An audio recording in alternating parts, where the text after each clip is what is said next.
प्यारे बच्चों, स्क्रीन पे जो ये वीडियो देख पा रहे हैं आप लोग, ये क्लास 6 कक्षा 6 विषय गणित मिशन कोशिश के तहत जो ब्रिज कोर्स है उसकी वर्कशीट है। आइए देखते हैं इसमें प्रश्न नंबर 5। नीचे दी गई सारणी में भाज्य संख्याओं को आयत तथा अभाज्य संख्याओं को त्रिभुज से घेरिए।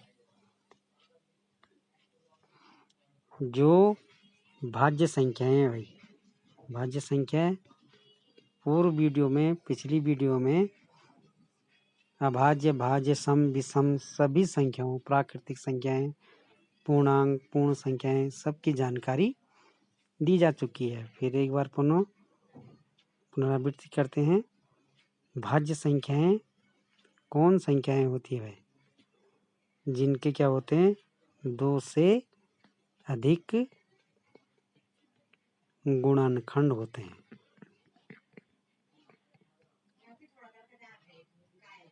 ठीक है, 2 से अधिक गुणनखंड होते हैं जिन संख्याओं के विभाज्य संख्याएं कहलाती है। और अभाज्य संख्याएं जिनकी क्या होते हैं 2 गुणनखंड होते हैं। मिटाते हैं इसे। अभाज्य संख्याओं कितने गुणनखंड होते हैं 2, 1 और स्वयं वो संख्या। इतने क्लियर हो गए होंगे। बढ़ते आगे।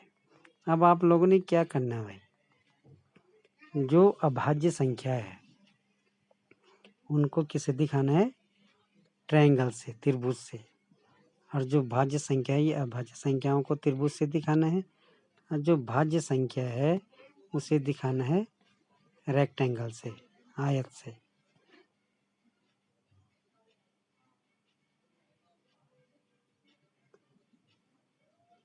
ठीक, भाज्य संख्याओं को आयत से और अभाज्य संख्याओं को ट्रायंगल से। मिटाते। वर्कशीट में आप देख पा रहे होंगे यहाँ पे 11 एक अभाज्य संख्या है तो त्रिभुज से घेर रखा है। 12 एक भाज्य संख्या है, 13 एक अभाज्य संख्या है, 14 भाज्य है, 15 क्या है भाज्य है, 16 क्या होगी भाई 16 क्या होगी बताइए। 16 भाज्य अभाज्य है, 16 भाज्य है तो 16 क्या बनेगा 16 आयत बनेगा, भाज्य है। 17 अभाज्य तो ट्रायंगल बनेगा। 18 भाज्य है तो आयत बनेगा। 19 अभाज्य है तो ट्रायंगल बनेगा।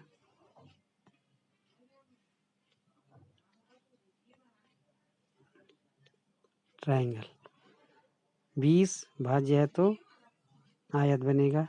इसी तरह प्यारे बच्चों, आप इन संख्याओं के बारे में भली भांति जानते हैं तो आपने क्या करना है। 21 क्या है 21 में किसका भाग जाता है 1 का जाता है, 3 का जाता है और 7 3 गुणनखंड हुए इसके। तो ये क्या है आयत, फिर घेरेंगे इस आयत से। इसी तरह आप पूरी सारणी को क्या करेंगे, जो ये सारणी है इसको क्या करेंगे ऐसे ही घेरते रहेंगे। जो अभाज्य है उसे ट्रायंगल से, जो भाज्य है उसे रेक्टेंगल से। चलते हैं अगले प्रश्न पे। अगला प्रश्न 6वां देखिए। अभाज्य संख्याओं के ऐसे 3 युग्मित जोड़े पेयर लिखिए जिनका अंतर क्या हो 2 हो भाई। देखिए जैसे यहाँ पे उदाहरण के रूप में दे रखा है, पहला युग्म पहला जोड़ा है अभाज्य संख्या है 3 और 5, 2 अभाज्य संख्या है। और वो बोल रहा अंतर मतलब होता घटाना। अंतर कितना है 2 आए। अंतर कितने 2 का। तो 5 में से 3 गया, कितना रहा 2। ऐसे ही और अभाज्य संख्याओं के हमने क्या बनाने हैं, जोड़े बनाने भाई। तो वो होगी 5 and 7, 7 माइनस 5 इक्वल्स टू 2, अंतर 2 का आ गया। इसी तरह आप लिख सकते हैं 11 और 13, तो 13 माइनस 11 इक्वल्स टू 2। इसी तरह आप अन्य और कई जोड़े बना सकते हैं जिनका अंतर 2 आता है। ऐसे अभाज्य संख्याएं आप लिख सकते हैं 17 और 19, 19 में से हम 17 घटाएंगे तो 2 आएगा अंतर। तो कई संख्याएं आप अभाज्य संख्याएं लिख सकते हैं जिनका अंतर 2 आता है। अब देखिए इसमें अगला प्रश्न है 7वां, 1 से 10 के बीच में सबसे बड़ी अभाज्य संख्या लिखिए। ये भी वही है, 1 से और 10 के बीच में सबसे बड़ी अभाज्य संख्या। सबसे छोटी अभाज्य संख्या क्या होती है, 2 होती है सबसे छोटी, और सबसे बड़ी अभाज्य संख्या क्या हो जाएगी, क्या होगी 2, 3, 5, 7, 9, क्या होगी, सबसे बड़ी अभाज्य संख्या हो जाएगी 7, क्योंकि 8 भी भाज्य है, 9 भी भाज्य है और 10 भी क्या है, भाज्य संख्याएं हैं। मिटाते हैं इसे, फिर आगे बढ़ते हैं। अगला देखिए इसमें सेकंड है, 2 अंकों की सबसे बड़ी भाज्य संख्या लिखिए भाई। 2 अंकों की सबसे छोटी भाज्य संख्या क्या होगी, 2 अंक 10, और 2 अंक की सबसे बड़ी संख्या क्या होती है 99। तो 2 अंक की सबसे छोटी भाज्य संख्या होगी 10 और सबसे बड़ी भाज्य संख्या होगी 99। किससे भाग जाता है 11, 11 नम्मा 99। 100 नहीं लिखेंगे, 100 3 अंक की संख्या में आ जाता है। प्रश्न नंबर 8 देखिए, 18 व 24 के सभी गुणनखंड लिखिए भाई। देखिए प्यारे बच्चों, ये 18 का और ये है 24, इनके क्या निकालने हैं, गुणनखंड निकालने हैं।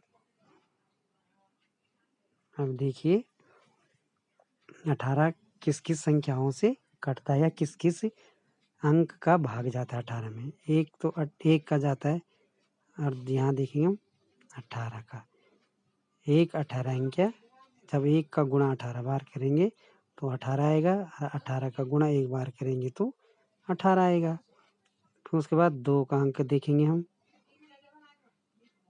2 नम 18 या 9 दूनी 18। फिर 3 और 6, 3 6 के 18 और 6 3 18। ये इसके क्या हो गए, गुणनखंड हो गए। कौन कौन से, 1 2 3 6 9 और स्वयं 18, ये इसके अभाज्य गुणनखंड हो गए। मिटाते इसे, फिर देखिए प्यारे बच्चों 24 की निकालेंगे। 24 के अभाज्य गुणनखंड कौन कौन होगा, नहीं अभाज्य नहीं, गुणनखंड मतलब किस किस संख्या का भाग 24 में ये जाता है, या कौन कौन से वे अंक या संख्याएं हैं जिनका गुणा करने से 24 पूरी बार कटता है। गुणा करने से या गुणज में वो आते हैं। तो 1 है, और यहाँ लिखेंगे हम 24। 1 को 24 बार गुणा करेंगे तो 24 आएगा, और 24 को 1 बार गुणा करें तो 24 आएगा। फिर 2 का भाग देंगे हम, 2 एकम 2, 2 दूनी 4, तो 12 दूनी 24, और 2 को 12 बार गुणा करेंगे तो कितना आएगा, 24 आएगा। फिर 3 छके 18, 3 छके 18 या 6 3 18। फिर 4 और 3 नहीं, 3 अट्ठा 24, सॉरी यहाँ पे थोड़ा मिस्टेक हो गया। 3 अट्ठा होता 24 भाई, सॉरी मैं 18 बढ़ रहा था।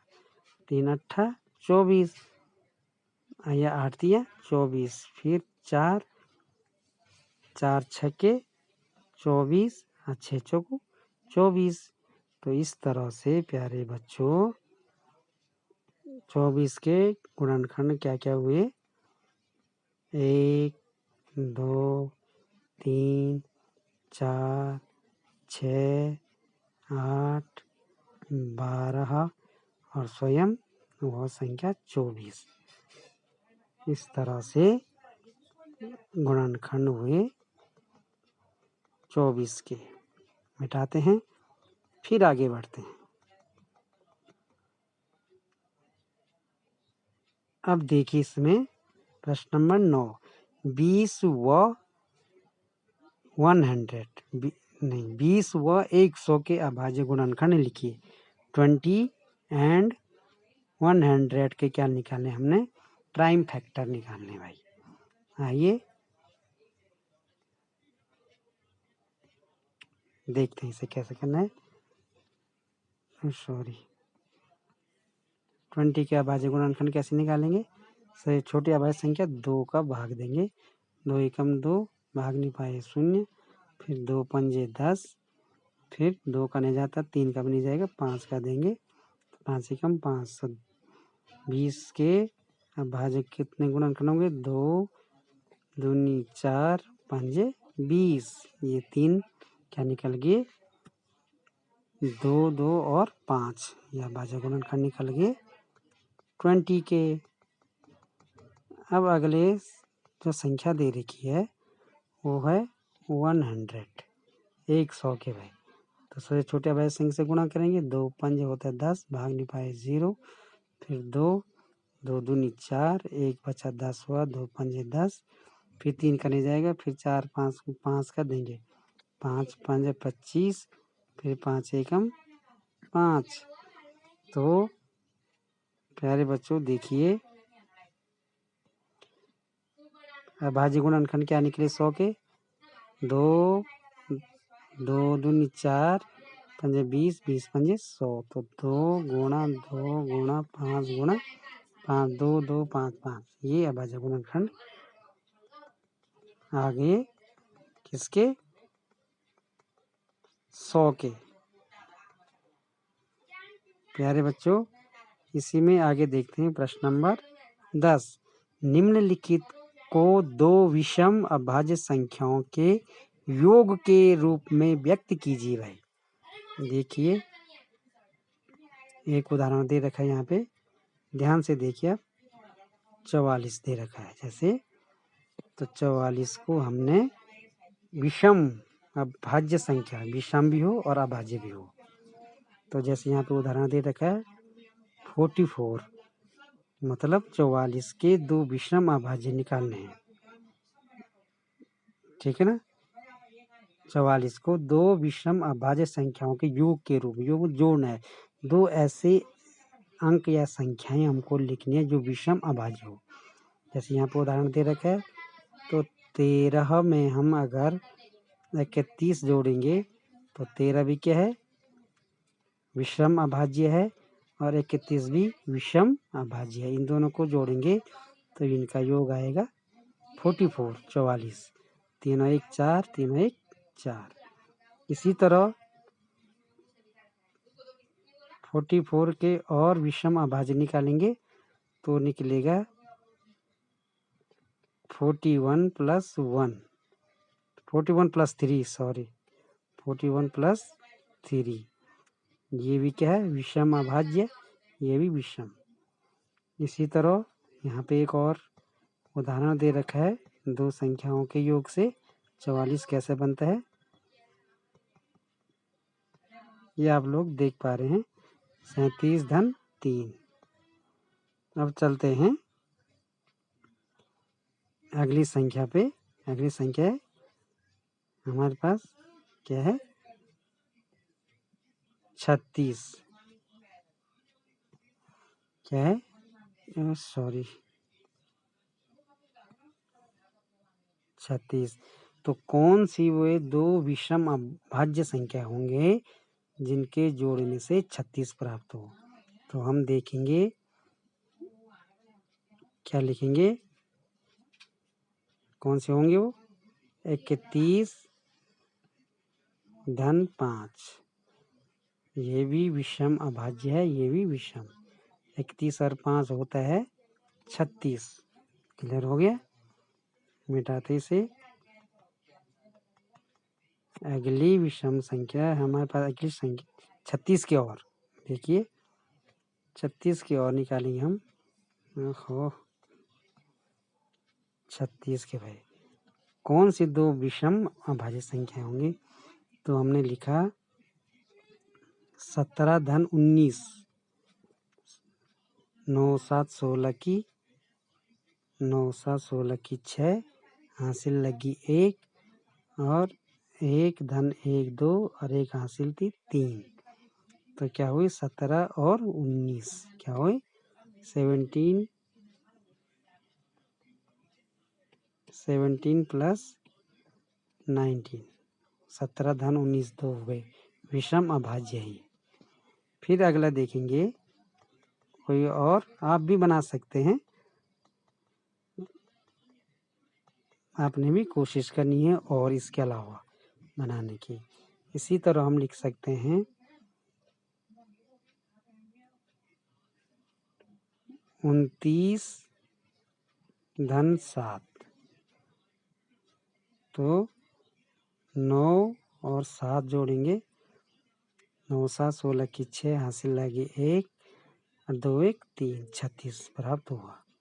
तो 29 धन 7 मिटाते से आशा करता हूँ अब आप जो बची हुई संख्याएं दे रखे हैं आप इन्हें हल कर सकते। 24 के इस, अब अगला प्रश्न देखिए, प्रश्न नंबर 12। प्रश्न नंबर 12 में क्या है, आइए देखते हैं। प्रश्न नंबर 12 में है 24 के लिए गुणनखंड वृक्ष बनाइए। भाई पिछली वीडियो में मैं गुणनखंड वृक्ष के बारे में कई उदाहरणों के माध्यम से आपको समझा चुका हूँ। आशा करता हूँ आपने वो वीडियो देखी होगी और आप इसे समझ गए होंगे। पुनः एक बार रिवीजन के रूप में देखते हैं इसे। 24 का हमें क्या बनाना है? वृक्ष गुणनखंड बनाना है। ये 24 है, तो ये 4 और गुणा यहाँ दे रखे खाली स्थान, तो 4 का अगर हम 6 बार गुणा करेंगे तो कितना आता है? 24। फिर 2 का गुणा 2 बार करेंगे हम तो 2 दूनी 4। फिर 2 का 3 से गुणा करेंगे हम तो आएगा 6। तो इस तरह से ये वृक्ष गुणनखंड निकला। ये गोले नहीं, गुणा का चिन्ह नहीं लगाना, ये मैं समझाने के लिए लगा रहा हूँ आप लोगों के लिए कि ऐसे करके ये वृक्ष विधि द्वारा से हम गुणनखंड निकाल सकते हैं। समझ गए प्यारे बच्चों? यहाँ क्या लिखेंगे? 6 लिखेंगे, फिर यहाँ 2, यहाँ 2, यहाँ 2, यहाँ 3। क्लियर? अब अगला चलते हैं प्रश्न नंबर कितने पे? 11वीं पे देखिए, नीचे 45 के गुणनखंड वृक्ष दिया गया है और क्या करना है, इसे ए का बी मान ज्ञात कीजिए। ए और बी का मान ज्ञात करना है। तो ये देखिए प्यारे बच्चों, यहाँ पे 45 का क्या बना है? गुणनखंड वृक्ष दिया है। तो किस संख्या का हम 5 से गुणा करें कि 45 हो जाए? किसका करेंगे? 9 का करेंगे। 9 5 गुणा 9, 5 9 45। फिर इसी तरह इस 3 का क्या, यहाँ पे 9 आ गए। फिर यहाँ पे 3 दे रखा है, तो 3 को कितनी बार गुणा करें या किस संख्या से गुणा करें कि 9 प्राप्त हो? तो 3 से करेंगे तो होगा 3 3 9। क्लियर हो गया? अब क्या बचा, दिखाई नहीं दे रहा यहाँ से। ये आपने इस तरह से इस प्रश्न को हल करना है। समझ गए होंगे आप। यहाँ पे क्या भरेंगे, यहाँ पे 9 भरेंगे, यहाँ पे 3 भरेंगे। ठीक प्यारे बच्चों, अब आप लोग इन प्रश्नों को क्या करेंगे, जो वर्कशीट में प्रश्न दिए हैं, ये वर्कशीट इस तरह से कंप्लीट होती है। अब आप जितने भी वीडियो मैंने बनाई है, आपको भेजी है, अपने चैनल पे डाली है, आप इन वीडियो को देखेंगे और इस वर्कशीट को कंप्लीट करेंगे। वीडियो को आप शुरू से अंत तक जरूर देखिए भाई, तभी आप लोग वर्कशीट को हल कर पाएंगे। आशा करता हूँ आपको ये वीडियो पसंद आई होगी। पसंद आए तो लाइक और सब्सक्राइब जरूर कीजिए। लाइक और सब्सक्राइब जरूर कीजिए। सब्सक्राइब करने से आपको नोटिफिकेशन मिल जाएगा। इसी के साथ प्यारे बच्चों, कल नई वीडियो के साथ, नई वर्कशीट के साथ आप लोगों के क्या किया जाएगा, वीडियो भेज दी जाएगी। इसी के साथ प्यारे बच्चों, आज के लिए इतना ही। Okay, bye bye.